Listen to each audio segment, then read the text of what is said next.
ISO द्वारा प्रमाणित Maharashtra police news 24.live। नमस्कार, आपण बघताय महाराष्ट्र पोलीस न्यूज 24। फुरसुंगी उरळी देवाची नगर परिषद सार्वत्रिक निवडणूक रंगातली असताना राष्ट्रवादी काँग्रेस पक्षाच्या उमेदवारांना बळ देण्यासाठी व नगराध्यक्ष पदाचे अधिकृत उमेदवार संतोष फकीरा सरोदे यांच्या प्रचारार्थ महाराष्ट्राचे उपमुख्यमंत्री व पुणे जिल्ह्याचे पालकमंत्री अजितदादा पवार यांच्या प्रचारार्थ भव्य जाहीर सभेचे आयोजन करण्यात आले। सभास्थळी जनतेची उत्स्फूर्त गर्दी ओसंडून वाहत होती। दादांच्या आगमनाने वातावरणात घोषणांचा जल्लोष उसळला, तर पक्षाच्या विजयी मोहिमेस नवी धार मिळाल्याचा उत्साह कार्यकर्त्यांच्या चेहऱ्यावर झळकत होता।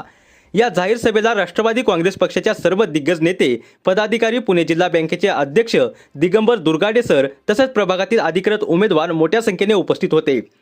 विकास कार्यात गती, स्थानिक प्रश्नांना प्राधान्य आणि नव्या नेतृत्वाला बळ देण्याचा संदेश या सभेतून देण्यात आला।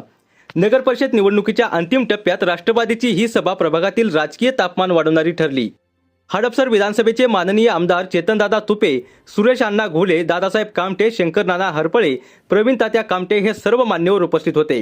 ड्रेनेज लाईन असतील, रस्ते असतील, त्यावेळेस सुद्धा जोपर्यंत आपली सत्ता येणार नाही त्यावेळेस सुद्धा आम्ही तुमच्याकडे येऊ की दादा तुम्ही आम्हाला विकास निधी भरपूर द्याल, कारण आम्ही ऐकतो या जिल्ह्यात दादांनी 2000 कोटी दिले, इकडे 5000 कोटी दिले। आमची हजाराची अपेक्षा नाही दादा, आमची 200-300 कोटीची अपेक्षा आहे। तेवढं तुम्ही निधी दिला तर आमची जनता सुखी आणि समाधानी राहील, आणि जनता सुखी आणि समाधानी तर माझ्यासारखा कार्यकर्ता, अनेक सर्व कार्यकर्ते सुखी आणि समाधानी राहतील। दादा पुनश्च एकदा तुमचा आभार मानतो। खरं तर अधिकच बोलणार नाही, दादांचा पुढे कार्यक्रम आहे।